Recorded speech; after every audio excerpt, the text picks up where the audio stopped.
Bonjour, en ce 9 novembre 2023, je voudrais vous présenter un objet lié à une autre date de 9 novembre, c'était le 9 novembre 1989. En l'occurrence, il s'agit de la chute du mur de Berlin, dont voici un fragment parfaitement authentique, sur lequel vous pouvez voir des restes de peinture, sachant qu'au verso, il y a ici la trace des gravillons de la Spree, qui est le fleuve qui irrigue Berlin. En fait, nous y étions par le biais du 46e régiment d'infanterie, dont voici la pucelle. Voici également l'insigne de Berlin.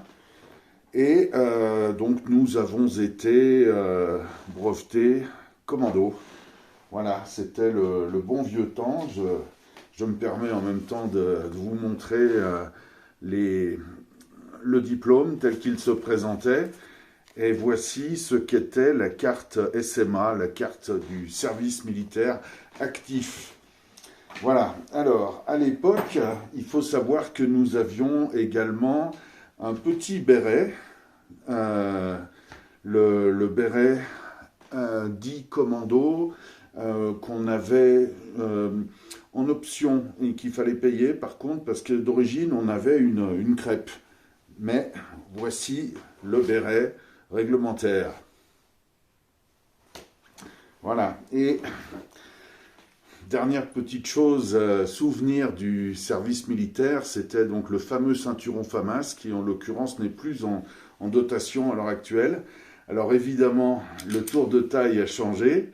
Aujourd'hui, il en faudrait un littéralement 2 fois plus gros.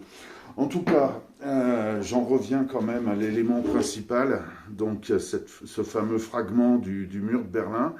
Lorsque nous rentrions du service militaire, on n'avait pas un sou.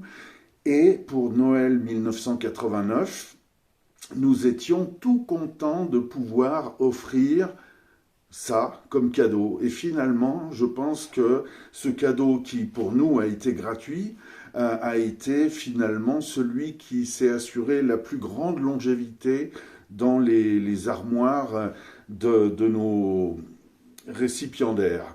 Donc, le plaisir d'offrir, la joie de recevoir pour l'éternité.